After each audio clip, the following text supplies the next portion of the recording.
सभी बोर्ड विद्यार्थियों को मेरा नमस्कार। उम्मीद है आप लोगों की बेटा तैयारी अच्छी चल रही होगी। और जैसा कि भाई हमने एक मिशन भी स्टार्ट किया है 50 दिन का, उस 50 दिन के अंदर आप लोगों की क्लासेस चल रही है फिजिक्स और केमिस्ट्री की लगातार, और महत्वपूर्ण क्लासेस चल रही हैं। आप लोग क्लास को देखना ना भूलिएगा।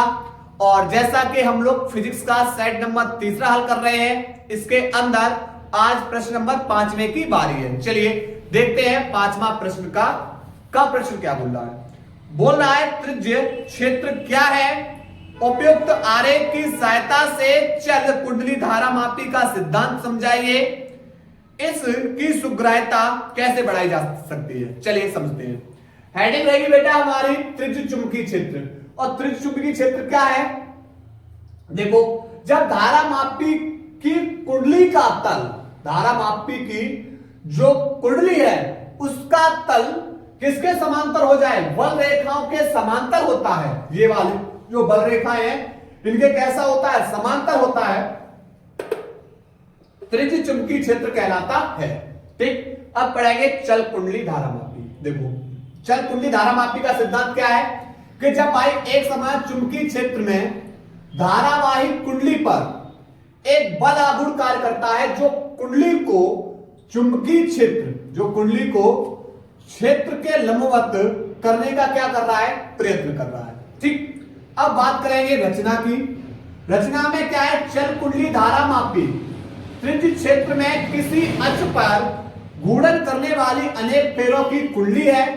इस कुंडली के भीतर नर्म लोहे का बेलनाकार टुकड़ा रखा है जो चुंबकीय क्षेत्र को केवल त्रिज्य नहीं बनाता बल्कि शक्तिशाली भी बनाता है।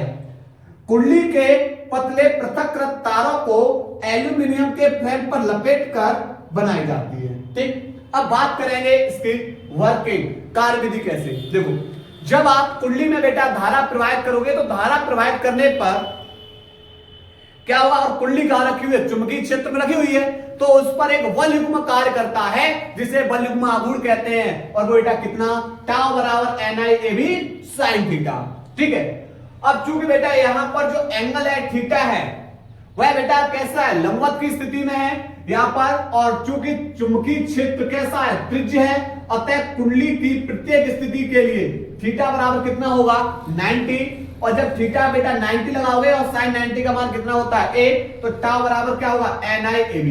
ठीक, अब क्या है, मान लो ये बेटा कुंडली है चुंबकीय क्षेत्र में रखी हुई है। ठीक है, अब समझना यहां पर ये कुंडली है चुंबकीय क्षेत्र में रखी हुई है। जब इस पे आप क्या कर रहे हो, धारा चुंबकीय क्षेत्र में तल के कैसे लंबवत रखी हुई है, तो एंगल तो 90 हो गया। अब जब बेटा आप इसमें क्या करोगे, धारा प्रवाहित करोगे, धारा प्रवाहित करने पर इस पे तो बल लग गया। बल कितना लगाओगे, टाउ बराबर NIAB sin थीटा। और लंबवत है तो थीटा बराबर 90 लगा दिया और यहां पर टाउ बराबर NIAB।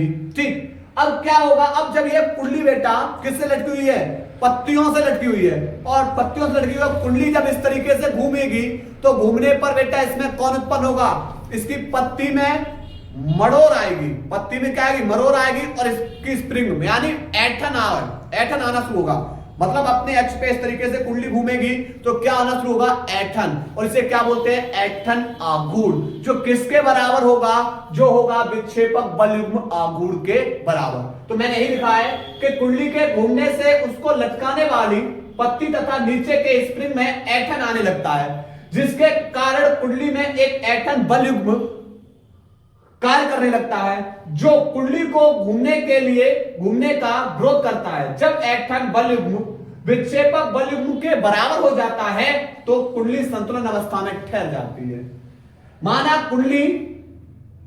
माना कि संतुलन की स्थिति में जो ऐठन कोण फाई रेडियन है, यदि ऐठन का बल युग्म आघूर्ण C हो तथा तब जो फाई रेडियन का जो ऐठन आघूर्ण होगा वो किसके बराबर होगा, C फाई के बराबर। ऐठन आघूर्ण किसके बराबर हो जाएगा, C फाई के। अब चूंकि ये ऐठन आघूर्ण और विक्षेपक आघूर्ण दोनों बराबर है तो यहां पर विक्षेपक बल युग्म आघूर्ण इक्वल टू ऐठन बल युग्म आघूर्ण, तो यहां पर NIAB बराबर किसके हो जाएगा, C फाई के। ठीक, तो अब यहां से I निकाल लेंगे, ये NAB गुणा में है, दूसरी ओर जाके भाग में, और यहां पर इंटू में फाई। ठीक है, तो यहां पर ये N ए बी ये गुणा में था, दूसरी ओर जाके भाग में, तो C5 बट्टे NaB।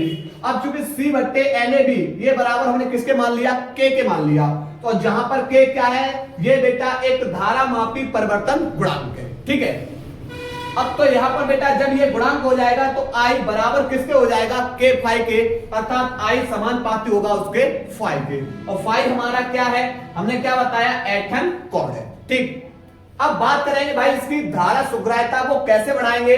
तो चल कुंडली में जो धारा मापी की जो धारा सुग्राह्यता कुंडली में प्रवाहित प्रत्येकांक धारा के लिए उत्पन्न विक्षेप के बराबर होती है, इसे IS से प्रदर्शित करते हैं। तो IS बराबर होगा फाई अपॉन आई, फाई का मान लगाएंगे बेटा यहां से निकाल के, फाई का मान यहां से निकाल लेंगे, तो यहां से बेटा क्या निकलेगा, NaB बट्टे क्या बचेगा, C बचेगा। ठीक है, अब क्या करना है हमें, तो बेटा धारा सुग्राह्यता बढ़ानी है, तो फेरों की संख्या बढ़ा दो, उसके क्षेत्रफल अनुप्रस्थ काट के क्षेत्रफल को बढ़ा दीजिए, चुंबकीय क्षेत्र को बढ़ा दीजिए, और किसको घटा देना है, घटा किसको देना है, निलंबित पत्ती की मरोड़ दृढ़ता को क्या कर देना, घटा देना है, तो इसकी धारा सुग्राह्यता क्या हो जाएगी, घट जाएगी। ठीक है, आप बेटा इसको नोट करिएगा और इसको 2 से 3 बार रिपीट कर लीजिएगा। ठीक है, नोट करो भाई इसको।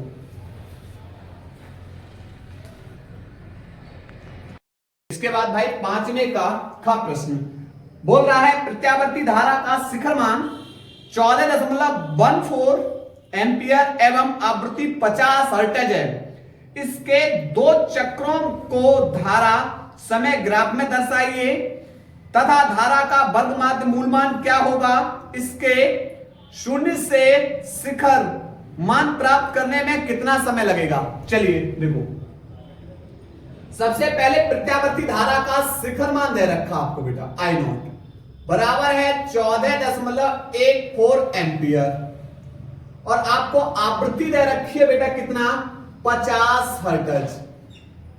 क्या निकाल लेंगे, IRMS धारा का वर्ग माध्य मूल मान, भाई कितना निकलेगा, तो IRMS बराबर होता है I0 अपॉन रूट में 2, I0 का मान 14.14 बट्टे अंडर रूट 2 का मान 1.414।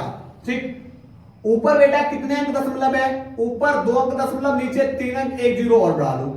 अब दशमलव से दशमलव कैंसिल, और ये बेटा कितने बार कट जाएगा, 10 बार। तो IRMS बराबर बेटा कितना निकलेगा, 10 एम्पियर।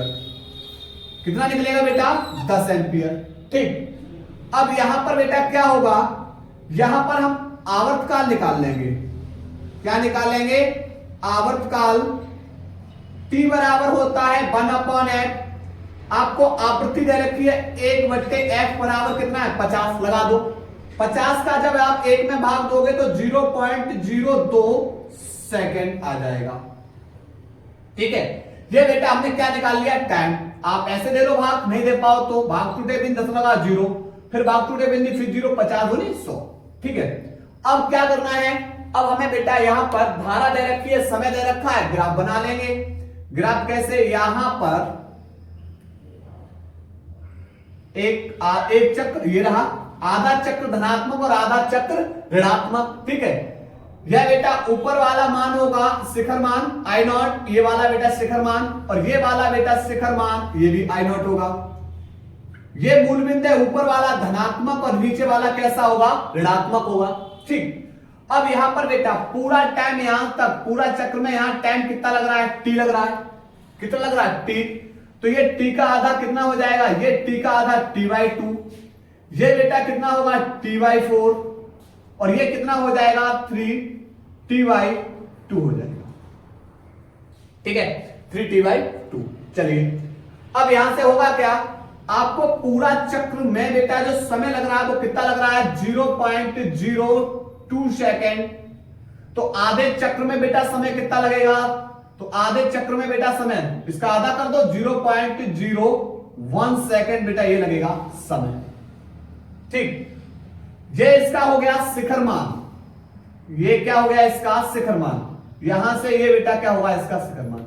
लेकिन इसमें बेटा एक स्टेप में पूछा है, इसके शून्य से शिखर मान प्राप्त करने के लिए कितना समय लगेगा।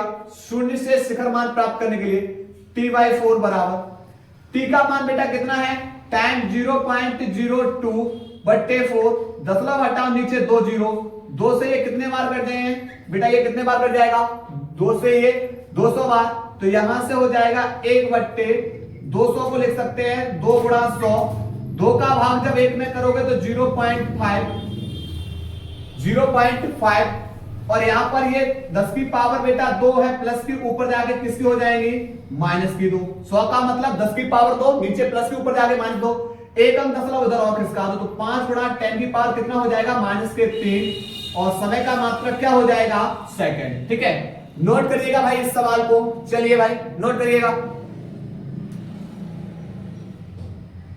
इसके बाद बेटा 5 के ख का अथवा प्रश्न क्या बोल रहा है, एक समतल विद्युत चुंबकीय तरंग के वैद्युत क्षेत्र सदिश का आयाम E0 बराबर 150 न्यूटन प्रति कूलम तथा आवृत्ति V बराबर 50 मेगा हर्ट्ज है, ज्ञात कीजिए चुंबकीय क्षेत्र का आयाम, कौड़ी आवृत्ति और तरंगदैर्घ्य। देखो सबसे पहले क्या दे रखा भाई आपको, E0 बराबर दे रखा 150 न्यूटन प्रति कूलम और V बराबर है 50 मेगा हर्ट्ज, मेगा हटाओ 10 की पावर 6 लेकर आओ, हर्ट्ज बदल जाएगा। ठीक, चलिए पहला आपसे बेटा क्या निकालना है, B0, तो B0 बराबर होता है E0 अपॉन C, E0 का मान बेटा कितना है 150 बट्टे C, प्रकाश का वेग है 3 गुणा 10 की पावर 8, कितने बार कट जाए भाई, ये कट जाएंगे 5 15 50 बार, तो ये हो जाएगा 50 इंटू ये प्लस की पावर ऊपर जाके माइनस की पावर 10 की पावर माइनस के, एक अंक दशमलव इधर खिसका लो यानी 5.0, एक अंक दशमलव इधर खिसका लो घात प्लस की बढ़ जाएगी, तो माइनस के 8 में से प्लस का 1 गया तो माइनस के 7, चुंबकीय क्षेत्र का मात्रक क्या हो जाएगा, टेस्ला, पहला। अब बात करेंगे दूसरे की, अब कौड़ी आवृत्ति ओमेगा बराबर बेटा 2 पाई बी, 2 पाई का मान बेटा 3.14 और बी कितना है, बी का मान है 50 इंटू 10 की पावर 6, 50 दूनी कितना हो जाएगा 100, 50 दूनी कितना हो जाएगा भाई, 50 दूनी 100 इंटू 3.14 इंटू 10 की पावर 6, तो यहां पर 10 की पावर 6 तो ये है और 2 ये हो जाएंगे, टोटल कितना हो जाएगा, टोटल हो जाएगा 10 की पावर 8। ठीक है, रेडियन प्रति सेकंड। तीसरी बेटा कहानी क्या है, तीसरा आपको तरंगदैर्घ्य पूछा है, तो लैम्डा बराबर होता है C अपॉन बी, C का मान कितना है, प्रकाश का वेग है 3 गुणा 10 की पावर 8 बट्टे V, B का मान बेटा लगाओ 50 गुणा 10 की पावर 6। ठीक है, अब होगा क्या, ऊपर बेटा लिख सकते हैं 3 गुणा 10 की पावर 8 को लिख सकते हैं 100 इंटू 10 की पावर 6, क्योंकि भाई 6 और 2 8 और बट्टे 50 गुणा 10 की पावर 6, तो होगा क्या भाई, इससे ये कैंसिल और 50 दूनी 100 अर्थात लैम्डा बराबर कितना हो जाएगा, 3 दूनी 6 मीटर। ठीक है, आंसर नोट करिएगा भाई इसको। इसके बाद भाई 5वें का ग प्रश्न क्या बोल रहा है भाई, 5वें का ग प्रश्न, विस्थापन धारा से क्या तात्पर्य है, संशोधित एम्पियर का समीकरण लिखिए। चलिए समझते भाई किसको, विस्थापन धारा को, तो आप बोलोगे कि सर लिखोगे क्या, कि समय के साथ परिवर्ती वैद्युत क्षेत्र में उत्पन्न होने वाली धारा क्या कहलाती है, विस्थापन धारा। क्या बताया, समय के साथ परिवर्ती वैद्युत क्षेत्र में उत्पन्न होने वाली धारा क्या कहलाती है, विस्थापन धारा। लिखोगे क्या, कि समय के साथ परिवर्ती विद्युत क्षेत्र में उत्पन्न होने वाली धारा को विस्थापन धारा कहते हैं। इसे आईडी से प्रदर्शित करते हैं, आईडी से प्रदर्शित करते हैं। ठीक है, विस्थापन धारा आईडी बराबर होगा epsilon naught d phi upon d t. अब बात करेंगे यहीं पे बेटा आपसे सेकंड स्टेप में पूछा है संशोधित एम्पियर का समीकरण। संशोधित एम्पियर का समीकरण क्या है? संशोधित एम्पियर का समीकरण भैया यहां पर समझो, एम्पियर का परपति नियम क्या है? एम्पियर का जो परपति नियम है, किसी बंद परपथ के अनुदिश चुंबकीय क्षेत्र का रेखीय समाकलन उस पथ द्वारा घिरे हुए कुल धारा के मान का क्या होता है? म्यू नॉट गुना होता है, या नेट धारा के मान का क्या होता है? म्यू नॉट गुना होता है। ठीक है, तो यहां पर क्या बताया? एम्पियर का परपति नियम क्या बताया? लिखेंगे इस नियम के अनुसार जो चुंबकीय क्षेत्र का रेखीय समाकलन का मान उस पथ द्वारा घिरी नेट धारा के मान का म्यू नॉट गुना होता है।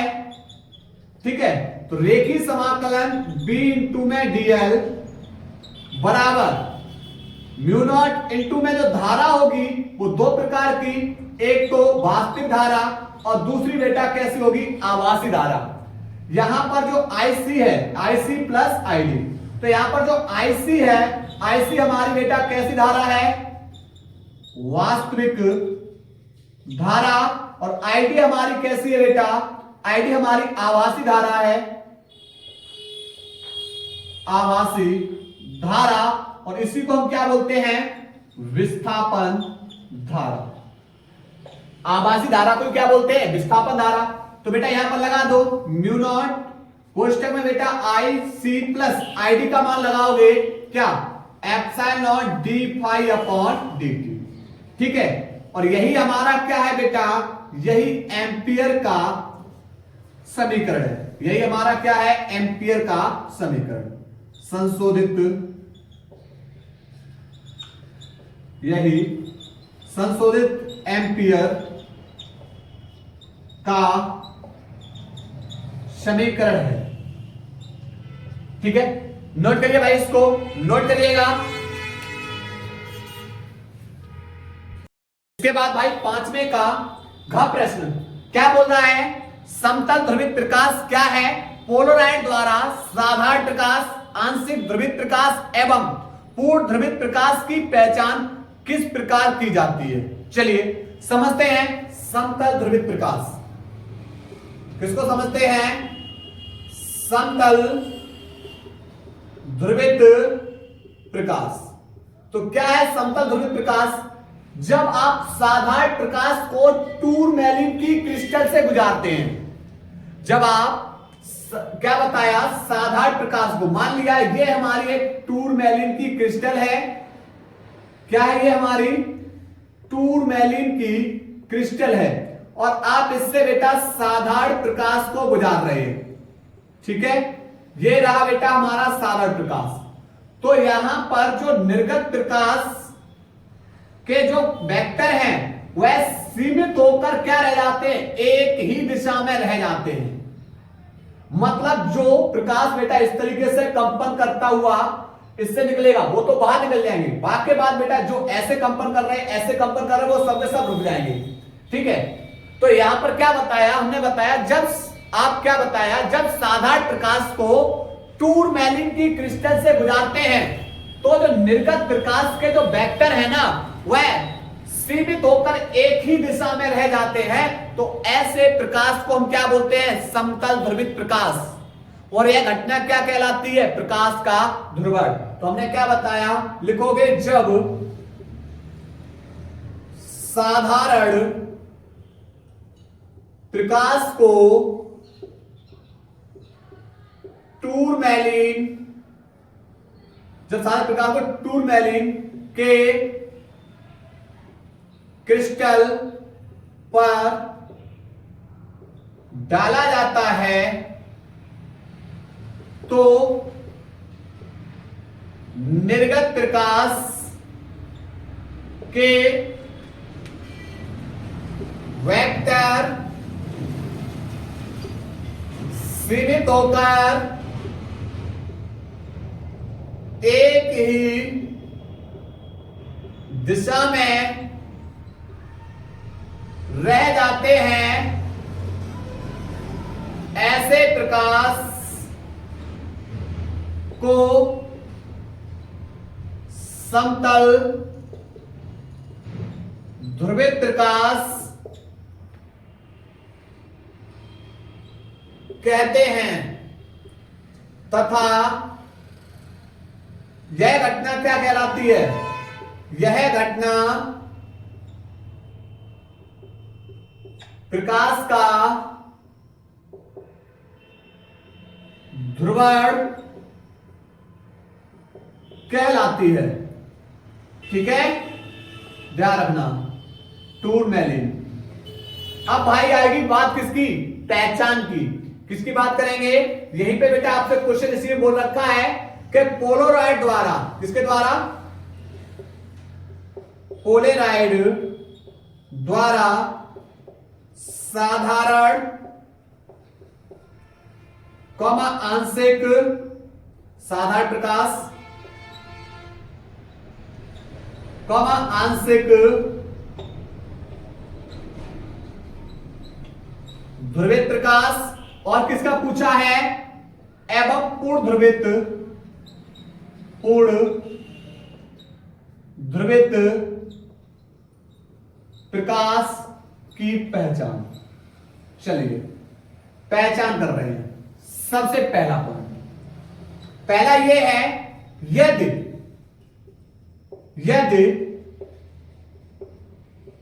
पोलराइड को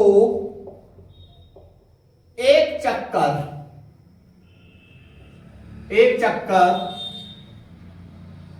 पूरा घुमाने पर निर्गत प्रकाश की तीव्रता पर कोई प्रभाव नहीं पड़ता है तो पोलराइड पर आपतित प्रकाश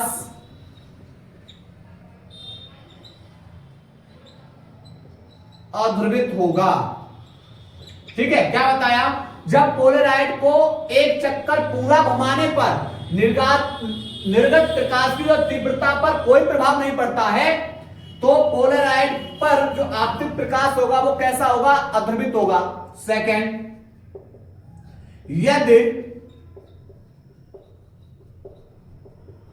पोलराइड को एक चक्कर पूरा घुमाने पर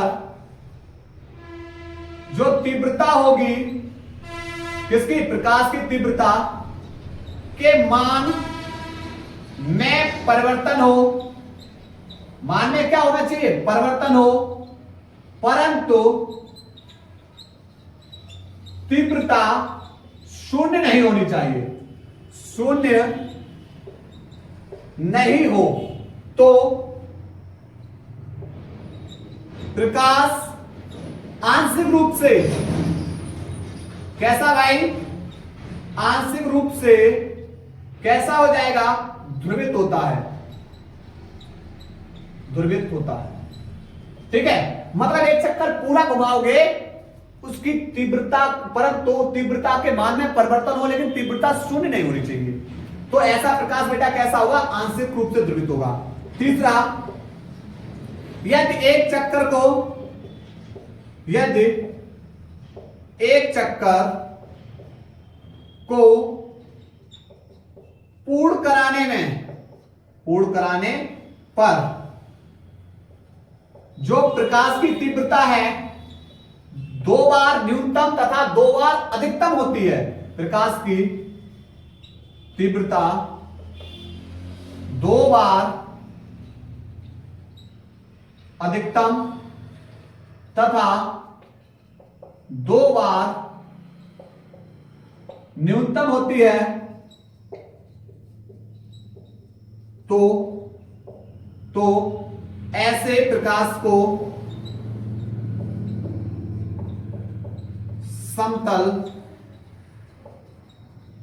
ध्रुवित प्रकाश कहते हैं। तो ऐसा प्रकाश समतल ध्रुवित प्रकाश होगा, ऐसा प्रकाश समतल ध्रुवित प्रकाश होगा। ठीक है बेटा, ये भी क्वेश्चंस नोट करिएगा, आप लोग नोट करिएगा इसको। इसके बाद भाई 5 के प्रश्न की ओर चल रहे हैं। देखिए, सीजियम के पृष्ठ पर 3300 एंगस्ट्रॉम तरंगदैर्घ्य का प्रकाश आपतित होने पर निकलने वाले फोटो इलेक्ट्रॉन की अधिकतम गतिज ऊर्जा ज्ञात कीजिए। सीजियम का कार्यफलन भाई दे रखा है 1.9 इलेक्ट्रॉन वोल्ट। चलिए सवाल को सॉल्व करते हैं। देखिए, आपको तरंगदैर्घ्य दे रखी है लैम्डा बराबर 3300 एंगस्ट्रॉम। कितना है? 3300 एंगस्ट्रॉम। बेटा एंगस्ट्रॉम को मीटर में ले आओ, तो 3300 और यहां पर एंगस्ट्रॉम को मीटर में लाओगे 10⁻⁻10 से मल्टीप्लाई। उसके बाद बेटा कार्यफलन W दे रखा है 1.9 इलेक्ट्रॉन वोल्ट, इसे जूल में ले आओ तो आप इसमें मल्टीप्लाई कर दो 1.6 गुणा 10⁻⁻19 से, ये बेटा बदल जाएगा जूल में। अधिकतम गतिज ऊर्जा पूछिए, फॉर्मूला है E के बराबर E माइनस के W। E हमारी है फोटोन की ऊर्जा, तो Hc अपॉन क्या होता है लैम्डा। ठीक है, E बराबर Hc अपॉन लैम्डा माइनस के W। चलिए H का मान, H प्लांक नियतांक है जिसका मान होता है 6.62 गुणा 10⁻⁻34 जूल, तो 6.6 गुणा 10⁻⁻34। C प्रकाश का वेग है 3 गुणा 10⁸ बट्टे तरंगदैर्घ्य लैम्डा बेटा दे रखा है 3300 और इंटू 10⁻⁻10 माइनस W कार्यफलन का मान लगाएंगे 16 निम्मा 144, 16 निम्मा 144 और 16 एकम 16 और 14 बेटा कितना हो जाएगा 16 और 14 30 हो जाएगा। के अंक बाद 0.2 अंक बाद और इंटू 10⁻⁻19। ठीक है, चलिए तो यहां से बेटा एक काम कर रहे हैं, देखो दशमलव हटा रहे, नीचे एक जीरो और बढ़ा दे रहे हैं। ठीक है, समझना 3 से बेटा ये 1100 बार कट जाएगा। ठीक, अब 1100 जो 11 66 6 बार और 11 से बेटा कितने बार कट जाएगा 11 एकम 11 यानी 100 बार। तो ऊपर बेटा बचेगा 6 इंटू 10⁻⁻34 इंटू 10⁸ जे बेटा यहां पर देखना 10⁻1 और जो 100 का मतलब 10⁻2, 2 और 1 3 घात ऊपर प्लस नीचे माइनस प्लस के ऊपर जाके माइनस की 10⁻⁻10 ऊपर जाएगा प्लस के 10 माइनस के 3.04 इंटू 10⁻⁻19। चलिए आओ इधर कर रहे हैं, चलो E के बराबर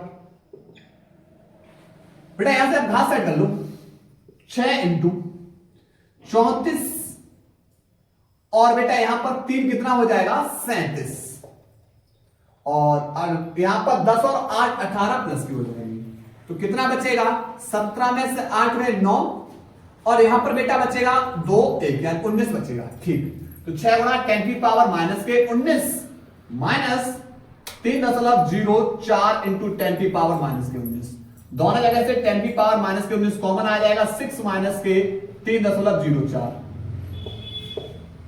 ठीक है, अब 6 में से दशमलव के नीचे 10 लगा दो 0.4 और यहां 3 2 जीरो ऊपर बढ़ा दो, यहां बचेगा बेटा 6, यहां बचेगा 9 और यहां 5 में से यहां 2 दशमलव E के बराबर 2.96 इंटू 10⁻⁻19 और कार्य का मात्रक यहां पर क्या हो जाएगा गतिज ऊर्जा का मात्रक जूल हो जाएगा। ठीक, सवाल को बेटा नोट करिएगा और आपका 5वां प्रश्न भी बेटा कंप्लीट हो चुका। अगले लेक्चर के अंदर लेकर आएंगे प्रश्न नंबर 6 को, 6 7 कंप्लीट, उसके बाद 8 और 9। उसके साथ साथ अब केमिस्ट्री का भी बेटा आंसर पेपर बहुत तीव्रता से आएगा। छोटी छोटी क्लासें आप लोगों के सामने आ रही हैं, देखना ना भूलिए। बोर्ड एग्जाम की दृष्टि से बहुत महत्वपूर्ण क्लासें होंगी। एक भरोसा करिए, छोटा प्लेटफॉर्म है इसीलिए आप लोग बेटा थोड़ा सा भरोसा नहीं कर रहे हो, लेकिन ध्यान रखना कभी कभार बेटा छोटे प्लेटफॉर्म भी बेटा चीजें बहुत आपको दे जाएंगे। ठीक है, नोट करिए।